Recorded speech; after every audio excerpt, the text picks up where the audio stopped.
that's obviously super important for people when it comes to startup pitching is nervousness.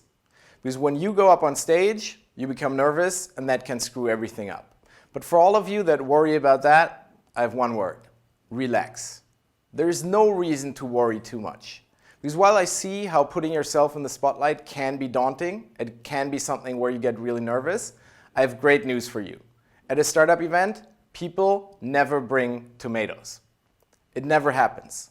Why is that? Because they want you to succeed. At a startup event, it's a very friendly atmosphere. It's very different than in board meetings, for example. If you're in a big corporation, sometimes people in a boardroom, they don't like what you're doing. They'd rather be doing it yourself. There's jealousy and whatever. So there's situations where people want you to fail.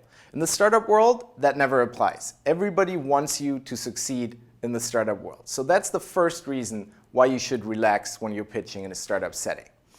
Then there's the old trick, and you've maybe heard of it, is imagining your audience being naked. And I'm actually not a fan of it, because it doesn't work. What I want you to think about is yourself being naked. Because as you can see here, this poor fellow, Alessandro, he's a startup founder from Berlin that made the mistake of asking me what he should do in his startup pitch, and I told him, you have to pitch naked. Now, he didn't do it naked, but he wore this Borat Mankini outfit that would be really embarrassing. I have to say, for him, it made sense, because his startup is a social challenging startup, so it makes sense to do something outrageous like that, and I'm not saying you should pitch naked. What I'm saying is you should imagine whatever you have to do, wherever you are, whatever the situation that scares you, think about poor Alessandro and you'll immediately feel better. Because whatever you have to do is not going to be half as bad as pitching in a mankini. So that's the first thing. Just relax. It's not as bad as you think. Then there's one thing that you can also do if you're still nervous about your startup pitch, and that's called power poses. Power poses is a concept where people, when they feel powerful, they do specific poses. So the classic one would be putting your feet up on the chair or on the table, putting your hands behind your head. That's what the boss does, right? The boss sits like this, very relaxed, very open. It's a powerful pose, and people do it when they feel powerful. But the interesting thing, and Amy Cuddy came up with this, and she did a great TED Talk about the topic that you can check out, is it works the other way around.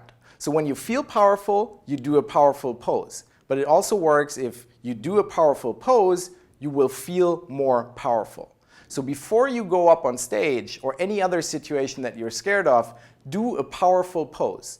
Don't sit like this, hiding, but do something where you open, where you can breathe, where you can relax. Put your feet up on the table for 5 minutes before you go up on stage, and you will feel a lot better.